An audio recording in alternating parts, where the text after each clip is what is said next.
তো স্যার আমরা 13 নম্বর ম্যাথটা দেখি। 13 নম্বর ম্যাথটায় কি বলছে যে একটা দুটো পিস্টন দেখতেছি, একটা ছোট একটা বড়। চিত্রেই দেখতেছি ছোট পিস্টনে F1 এর মান দেওয়া 100 নিউটন, F2 এর মান দেওয়া নাই। এখানে বলতেছে 500 গ্রাম ভরের একটা ভর দিছে M, গোলকের একটা ব্যাস দিছে দৃশ্যকল্প 1, গতে বলছে দৃশ্যকল্প 1 গোলকের উপাদানের ঘনত্ব। তো স্যার এই অধ্যায়ের কমন সূত্র যেটা গতে আমরা করব ঘনত্ব নির্ণয়ের সূত্র। ঘনত্বকে স্যার রো দ্বারা প্রকাশ করে। রো এর একটাই সূত্র, rho is equal to m/v। তাহলে স্যার আমার একটা ভর লাগবে আর একটা আয়তন লাগবে। বস্তুটার নাম বলছে গোলক। তো আমরা দেখি যে গোলকের ভর দেওয়া আছে কিনা আর গোলকের আয়তন দেওয়া আছে কিনা। স্যার গোলকের এই যে ফার্স্ট লাইন বলছে 500 গ্রাম ভরের একটি গোলক, তো গোলকের আয়তন m এর মান দিয়ে দিছে। আমার গোলকের আয়তন হইলেই তো এই সূত্র বসায় গোলকের ঘনত্ব পাইতাম, কিন্তু আমার গোলকের আয়তন দেয় নাই, দিছে গোলকের ব্যাস। তো গোলকের আয়তন বের করার যে সূত্র v = 4/3 পাই r কিউব। আর মানে হইতেছে ব্যাসার্ধ। প্রশ্নে সরাসরি আয়তন দিবে নাহলে একটা ব্যাসার্ধ দিবে, কারণ ব্যাসার্ধ দিলেও আমি গোলকের আয়তন বের করতে পারবো। এখানে ব্যাসার্ধও দেয়নি, দিছে ব্যাস।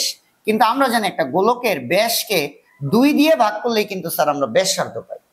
তাহলে আমরা যদি অঙ্কটা করি, m রাখলাম, আয়তনের মান সরাসরি দেয় নাই, তাহলে গোলকের আয়তনের সূত্র বসাই দেই 4/3 পাই r কিউব। তাহলে রো সমান সমান, এবার মান বসাই দেই m, গোলকের ভর। স্যার গোলকের ভর কত দিছে? 500 গ্রাম। গোলকের ভর কত দিছে? 500 গ্রাম।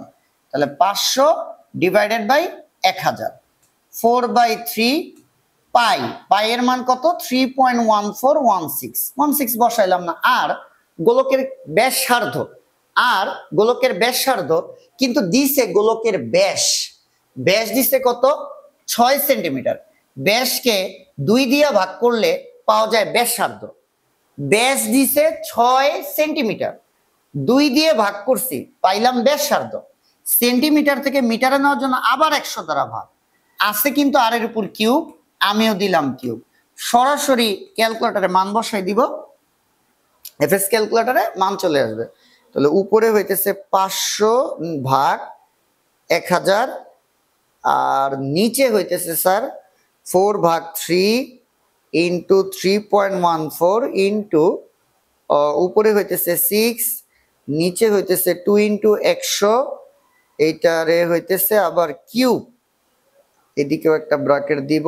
সরাসরি দেখে দেখে ব্র্যাকেটটা ঠিক মতো দিয়ে ইএস ক্যালকুলেটরে যদি মান বসাও, তাহলে মানটা আসে 4423 এত কেজি পার মিটার কিউব। ঘনত্বের একক বসাইছি কেজি পার মিটার কিউব, 4423। ঠিক আছে স্যার, কাছাকাছি অ্যান্সার। আমরা যেভাবে করছি এইভাবে করে দিবা। এই হইল স্যার আমাদের গ। এবার আমরা যেটা করব সেটা হচ্ছে ঘ।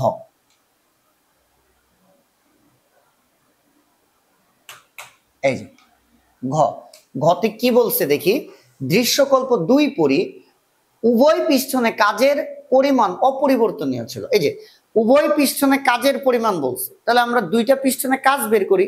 প্রথম পিস্টনের কৃত কাজ বের করি কোন সূত্র দিয়ে? W1 = F1H1। আর দ্বিতীয় পিস্টনের কৃত কাজ বের করি W2 = F2H2। এই W1 আর W2 এর মান বের কইরা যদি দেখি সমান আসছে, তাহলে আমরা বলবো উভয় পিস্টনে কাজের পরিমাণ অপরিবর্তিত, মানে একই। তাহলে স্যার আমরা কি করি? প্রথম পিস্টনের কৃত কাজ, প্রথম পিস্টনের কৃত কাজ বের করি। কৃত কাজ, স্যার প্রথম পিস্টনের কি বের করব? কৃত কাজ বের করি। স্যার W1 = F1H1, তাহলে W1 = F1। আমি F1 আর H1 যদি পাই, তাইলেই বসাই দিলে আমার কৃত কাজ চলে আসবে। তাহলে স্যার আমি খুঁজি, আমি প্রশ্নটা একটু পড়ি, অসুবিধা পড়লাম না। এই যে ছোট বড় পিস্টনের ক্ষেত্রফল দিছে, দেখছো? অর্থাৎ A1 এর মান 5 সেন্টিমিটার স্কয়ার, A2 এর মান 100 সেন্টিমিটার স্কয়ার। দেন বলছে বল প্রয়োগ করে ছোট পিস্টনকে 20 সেন্টিমিটার নিচে নামাইছে, অর্থাৎ H1 এর মান স্যার 20 সেন্টিমিটার নামানো হলো, ছোট পিস্টনকে 20 সেন্টিমিটার নিচে নামাইছে। এই ইনফরমেশন গুলো বলছে। আচ্ছা, আমার দরকার F1 আর H1। তাহলে ছোট পিস্টনে কতটুকু বল প্রয়োগ করছে? F1, এই যে দেখো, এই যে F1। স্যার F1 এর মান কত দিছে? 100 নিউটন। এই যে পিস্টনে কতটুকু বল প্রয়োগ করছে, F1 এর মান লাগবে আমার, এই যে F1 এর মান বলছে 100 নিউটন, তাহলে আমি F1 এর জায়গায় 100 লিখলাম। H1 হইতেছে প্রথম পিস্টনে বল প্রয়োগ করলে সেটা কতটুকু নিচের দিকে নামবে। এই যে স্যার আবার প্রশ্নটা পড়ি, দেখো এই যে পড়ছি আমি, বল প্রয়োগ করে ছোট পিস্টনকে 20 সেন্টিমিটার নিচে নামানো হলো। ছোট পিস্টন কিন্তু এই যে দেখতেই ছোট মনে হইতেছে, দেখছো এই 100 নিউটন বল প্রয়োগ করার কারণে ছোট পিস্টনটা কতটুকু নিচে নামছে, H1 এর মান এই যে ছোট পিস্টনকে 20 সেন্টিমিটার নিচে নামাইছে, ছোট পিস্টনকে 20 সেন্টিমিটার নিচে নামানো হলো, এটা H1 এর মান। এই যে H1, এই H1 এর মান কত স্যার, 20 সেন্টিমিটার, যেহেতু মিটারে নেওয়ার জন্য 100 দ্বারা ভাগ, তাহলে স্যার W1 এর মান 100 100 কাটা 20 জুল। এবার স্যার আমরা যেটা করব, এটা ছোট্ট করে একটু গ্যাপ রাখা দ্বিতীয় পিস্টনের কৃত কাজ বের করব। দ্বিতীয় পিস্টনের কৃত কাজ বের করব, কৃত কাজ। তাহলে স্যার W2 সমান সমান কি স্যার, F2H2। তাহলে W2 সমান সমান আমার একটা F2 লাগবে, একটা H2 লাগবে। আমি যদি একটা F2 আর H2 বের করতে পারি, এই দুটো গুণ করলে তো আমার W2 চলে আসবে।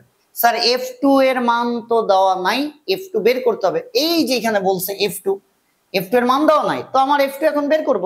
স্যার F2 বের করব কোন সূত্র দিয়ে, দেখো আমার যেটা নাই সেটা করব। আমি কি পড়লাম, কাজের পরিমাণ।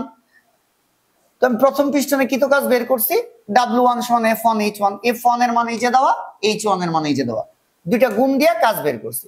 এবার দ্বিতীয় পিস্টনের কৃত কাজ বের করব, F2 H2, আমার লাগবে F2 দেওয়া নাই, তাহলে F2 বের করার জন্য আমার এই যে সূত্র, কারণ আমার F1 দেওয়া আছে এই যে 100, আমার A1 এর একটু হইলেই তো F2 বের করতে পারবো। এই যে স্যার এই যে ছোট আর বড় পিস্টনের ক্ষেত্রফল দেখো, A1 A2 দেওয়া, তাহলে আমি তো F2 বের করার জন্য এখন আমি সূত্র বসাবো কোনটা, এই যে খালি রাখছি, F2 বাই F1 সমান সমান A2 বাই A1। তাহলে স্যার F2 বের করব, F1 কত, এই যে F1 100 দিলাম আমি 100, A2টা বড়, A1টা ছোট, ছোট পিস্টনের ক্ষেত্রফল, বড় পিস্টনের ক্ষেত্রফল এই যে দিছে, ছোট বড় পিস্টনের ক্ষেত্রফল যথাক্রমে 5 সেন্টিমিটার স্কয়ার ও 100 সেন্টিমিটার স্কয়ার। তাহলে ছোট পিস্টনের ক্ষেত্রফল A1 এর মান 5, আর A2 বড় পিস্ট, বড়টা পরেরটা বড় 100 সেন্টিমিটার স্কয়ার, দুইটাই যেহেতু সেন্টিমিটার স্কয়ার, এই কারণে আমি একই জাতীয় রাশি দেখে রাইখেই দিছি, এটারও মিটার স্কয়ারে নেওয়া লাগবে না, এটারও মিটার স্কয়ার নেওয়া লাগবে না, কারণ দুইটাই সেন্টিমিটার স্কয়ার। তাহলে স্যার আমরা 100 যদি 5 দিয়ে ভাগ করি 20, 100 দিয়ে আবার যদি আমরা গুণ করি 100 ভাগ 5, এটা আমরা আবার 100 দিয়ে গুণ করব, এটা আসে 2000 নিউটন। স্যার F2 পাইলাম কত, 2000 নিউটন, তাহলে F2 এর মান বসাই দিলাম 2000 নিউটন। এবার স্যার আমার তো H2 লাগবে, H2 মানে কি, দ্বিতীয় পিস্টন যতটুকু উপরে উঠবে, স্যার দ্বিতীয় পিস্টন যতটুকু উপরে উঠবে, এই H2 এর মান তুমি পয়রা দেখবা দেওয়া নাই। তাহলে স্যার আমার H2 এই পিস্টনটা কতটুকু উপরে উঠবে এটা দেওয়া নাই কিন্তু, তাহলে এটা বের করব। H2 বের করার জন্য দুইটা সূত্র, স্যার H2 বের করার জন্য দুইটা সূত্র, H2 বের করার জন্য দুইটা সূত্র, এই যে F1 H1 সমান F2 H2, আর একটা হচ্ছে A1 H1 সমান A2 H2। ঠিক আছে স্যার, এই দুইটা সূত্রে যে কোনো সূত্র দিয়ে আমরা H2 বের করতে পারি, এই দুইটা সূত্রে যে কোনো সূত্র দিয়ে আমরা কি বের করতে পারি স্যার, আমরা H2 বের করতে পারি, এই দুইটা সূত্রে যে কোনো সূত্র দিয়ে আমরা কি বের করতে পারি, H2 বের করতে পারি। তো আমরা নিচের সূত্রটা দিয়ে H2 বের করি, তুমি উপরেরটা দিয়েও করতে পারবা, মান বসাই দিবা শুধু, A1 H1 সমান সমান A2 H2। তাহলে স্যার আমার A1 লাগবে, প্রথমটার ক্ষেত্রফল এই যে ছোট পিস্টনের ক্ষেত্রফল 5 ইনটু H1, H1 হচ্ছে প্রথম পিস্টন যতটুকু নিচে নামবে, স্যার প্রথম পিস্টন ছোট পিস্টন যতটুকু নিচে নামে 20 সেন্টিমিটার, এই যে H1 এর মান 20। আরেকবার বলি, A1 প্রথম পিস্টনের ক্ষেত্রফল, এই যে ছোট পিস্টনের ক্ষেত্রফল 5, এই যে 5, H1 প্রথম পিস্টন যতটুকু নিচে নামবে, এই যে ছোট পিস্টন যতটুকু নিচে নামবে 20 সেন্টিমিটার। A2টা হইতেছে বড় পিস্টনের ক্ষেত্রফল, এই যে স্যার বড় পিস্টনের ক্ষেত্রফল কত, 100 দিলাম 100, ইনটু হইতেছে H2 এর মান আমরা এখান থেকে বের করে ফেলবো। স্যার ক্ষেত্রফল মিটার স্কয়ারে নেই, কারণ A1 এর মান সেন্টিমিটার স্কয়ারে, A2 এর মানও সেন্টিমিটার স্কয়ারেই বসাইছে। এবার স্যার 5 20 কত, 100, 100 রে আবার 100 দিয়ে ভাগ, তাহলে হইতেছে H2, তাহলে স্যার H2 সমান সমান 1, স্যার H1 এর মান বসাইছে আমি সেন্টিমিটারে, তাহলে H2 এর মানটাও কিন্তু সেন্টিমিটারে হবে। তাহলে আমার দরকার ছিল দ্বিতীয় পিস্টনের কৃত কাজে H2 বের করা। এই যে আমি H2 বের করলাম 1 সেন্টিমিটার, যেটা আমি আবার 100 দিয়ে ভাগ করে দিব। তাহলে W2 সমান সমান 100 দিয়ে ভাগ করছি কেন, কারণ মিটারে নিছি। তাহলে এটা হচ্ছে 20 জুল। তাহলে আমরা দেখলাম আমাদের প্রথম পিস্টনের কৃত কাজ 20 জুল আর দ্বিতীয় পিস্টনের কৃত কাজও 20 জুল। প্রথম পিস্টনের কৃত কাজ 20 জুল, দ্বিতীয় পিস্টনের কৃত কাজও আমার 20 জুল। তাহলে উভয় পিস্টনে কাজের পরিমাণ অপরিবর্তনীয়।